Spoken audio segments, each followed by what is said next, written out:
इस लड़के को समुद्र में एक फूलदान मिलता है। वो घर आकर जब फूलदान को साफ करने लगा तो फूलदान चमकने लगा और फिर उसमें से एक खूबसूरत लड़की निकलती है। लड़की लड़के की 3 इच्छाएं पूरी करना चाहती थी। वैसे लड़के का ध्यान 3 इच्छाओं पर कम, लड़की के बदन पर ज्यादा था। लड़का कौन कौन सी 3 इच्छाएं मांगता है, ये देखने के लिए वीडियो को पूरा देखें।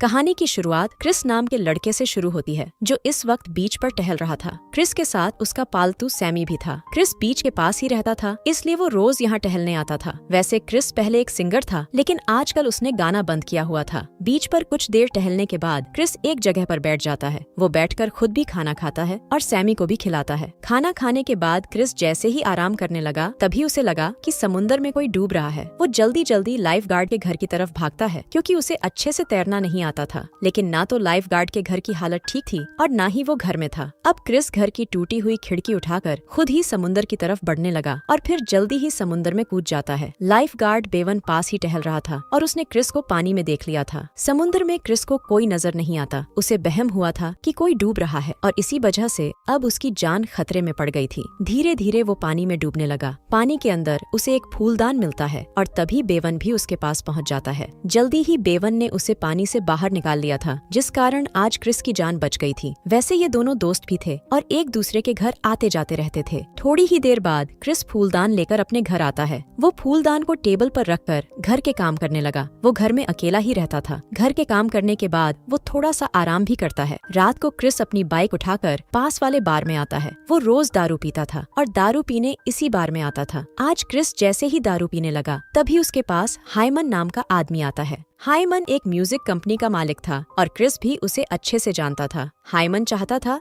कि क्रिस फिर से गाने लगे और उसकी कंपनी के लिए गाए, मगर क्रिस ने गाने से साफ साफ मना कर दिया था। हाइमन उसे पैसों का भी लालच देता है, लेकिन क्रिस फिर भी नहीं मानता। दरअसल पिछले महीने ही क्रिस का अपने छोटे भाई जिमी से झगड़ा हो गया था। जिमी भी गाना चाहता था। वो चाहता था कि क्रिस उसकी मदद करे, लेकिन क्रिस उसकी मदद करने से मना कर देता है। जिमी गुस्से में आकर उसके घर से तो निकल गया, लेकिन रास्ते में ही उसका एक्सीडेंट हो जाता है और वो मर जाता है। बस उसी दिन से क्रिस ने गाना बंद कर दिया था, जिस दिन उसके भाई की मौत हुई थी। क्रिस को लग रहा था कि उसने जिमी की मदद नहीं की, इसीलिए उसका एक्सीडेंट हुआ था। घर पहुंचकर क्रिस पहले फूलदान साफ करता है और फिर वहीं बैठकर आराम करने लगता है। फूलदान को साफ करते करते उसने उसे रगड़ दिया था, जिस कारण घर के आसपास तेज हवा चलने लगी थी। देखते ही देखते फूलदान चमकने लगा और ये देखकर क्रिस डर गया। अब जल्दी ही फूलदान से एक खूबसूरत सी लड़की निकलती है। क्रिस हैरान हुआ, सब देख रहा था। लड़की बाहर निकलकर उससे कहती है कि मेरा नाम रूही है और मैं तुम्हारी गुलाम हूँ। क्रिस का ध्यान उसकी बातों पर कम, लेकिन उसके बड़े बड़े तरबूजों पर ज्यादा था। उसकी नजरों को पहचान कर रूही ने क्रिस की ही एक शर्ट पहन ली। वो अब जैसे ही उसके पास जाने लगती है तो वो डर कर पीछे हटने लगता है। रूही उसे समझाती है कि मैं तुम्हारी 3 इच्छाएं पूरी कर चली जाऊंगी। क्रिस को उसकी बात पर यकीन नहीं होता। वो खुद को संभाल कर मजाक मजाक में कहता है, मैं अभी बारिश देखना चाहता हूँ। उसकी बात सुनकर रूही अपना जादू करती है और उसी पल बारिश शुरू हो जाती है। क्रिस यहाँ रहता था, वहाँ बारिश नहीं होती थी, इसलिए वो अब बेहद हैरान था। बारिश इतने जोर से होती है कि घर की छत से भी पानी गिरने लगा था। क्रिस की पहली इच्छा पूरी कर रूही भी बेहद खुश थी।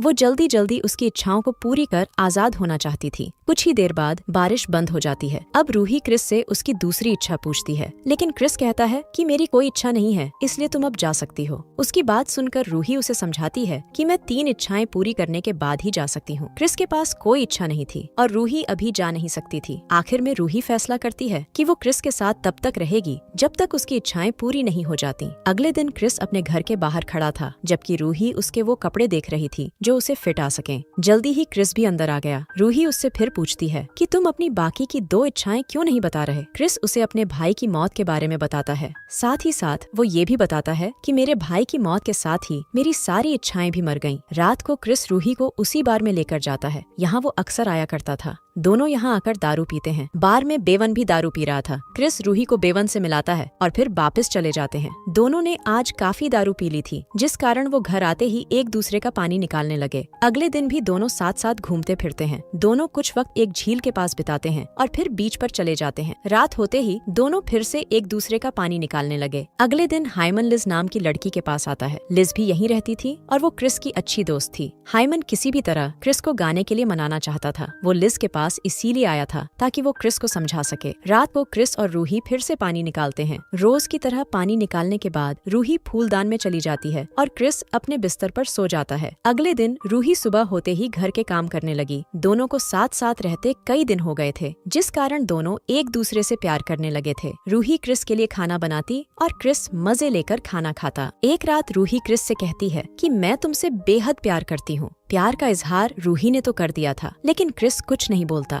रूही उससे पूछती है, क्या तुम भी मुझसे प्यार करते हो? इस पर क्रिस पहले तो खड़ा हो जाता है और फिर कहता है, मैं किसी जिन्नी से प्यार नहीं कर सकता। क्रिस की बात सुनकर रूही बहुत दुखी होती है। वो क्रिस से उसकी बाकी की 2 इच्छाएं पूछती है ताकि उन्हें पूरी कर वो उसकी जिंदगी से चली जाए, मगर क्रिस उसे कोई इच्छा नहीं बताता, जिस कारण रूही उस पर बेहद गुस्सा करती है। कुछ देर बाद रूही बाहर जाने के लिए तैयार थी। वो क्रिस के दोस्त बेवन के साथ बाहर जा रही थी। उसी ने बेवन को बुलाया था और जल्दी ही वो उसके साथ चली जाती है। जल्दी ही दोनों बार में आकर दारू भी पीने लगते हैं। उधर क्रिस भी घर में दारू पी रहा था। रूही जिस तरह बेवन के साथ गई थी वो उसे बिल्कुल भी अच्छा नहीं लगा था। रूही के जाने के बाद उसे एहसास हो गया कि वो रूही के बिना नहीं रह सकता। इसी बीच लिज क्रिस के पास आती है ताकि उससे हाइमन के बारे में बात कर सके। क्रिस इस वक्त बेहद नशे में था। लिज उसके लिए कॉफी बनाती है ताकि उसका नशा कम हो जाए। कॉफी पीते पीते क्रिस उसे रूही के बारे में सब बता देता है कि वो फूलदान से निकली हुई जिनी है। इसके साथ ही वो लिज को ये भी बताता है कि मैं उससे बहुत प्यार करता हूँ और उसी के पास जा रहा हूँ। लिज को सब बताकर क्रिस तो चला गया, लेकिन लिज की नजर फूलदान पर जम गई थी। थोड़ी ही देर बाद क्रिस रूही के पास पहुँच गया। वो उसे घर चलने को कहता है, लेकिन रूही उसकी बात नहीं मानती। वो कहती है कि तुम मुझसे प्यार नहीं करते, इसलिए मैं तुम्हारी बात नहीं मान सकती। रूही क्रिस पर बेहद गुस्सा थी। क्रिस उसे समझाकर घर ले जाना चाहता था ताकि वो उसे समझा सके कि वो उससे प्यार करता है, जबकि रूही को लग रहा था कि क्रिस अपनी इच्छाएं बताना चाहता है। वो क्रिस से कहती है कि तुम यहीं अपनी इच्छाएं बताओ और फिर यहाँ से चले जाओ। क्रिस गुस्से में आकर कहता है कि मेरी दूसरी इच्छा है कि मुझे एक साधारण लड़की मिल जाए। रूही कहती है कि तुम्हें जल्दी ही साधारण लड़की मिल जाएगी। अब क्रिस तीसरी इच्छा बताता है कि रूही हमेशा हमेशा के लिए वहीं चली जाए, यहाँ से वो आई थी। क्रिस की आखिरी इच्छा सुनते ही रूही की तबीयत खराब हो गई और क्रिस किसी तरह उसे संभालता है। कुछ देर बाद क्रिस उसे घर ले आया था। रूही की तबीयत इसलिए खराब हुई थी क्योंकि वो वापस जाना चाहती थी, लेकिन उसके पास उसका फूलदान नहीं था। रूही ने क्रिस की तीनों इच्छाएं पूरी कर दी थी। क्रिस की तीसरी इच्छा थी कि रूही वहीं चली जाए, यहाँ से वो आई थी। क्रिस की तीसरी इच्छा पूरी करने के लिए उसे फूलदान चाहिए था। क्रिस को भी जल्दी ही पता चल जाता है कि फूलदान लिज के पास है। वो जल्दी जल्दी लिज के घर जाता है, लेकिन वहाँ उसे लिज नहीं मिलती। लिज इस वक्त समुद्र किनारे बैठी थी और फूलदान उसी के पास था।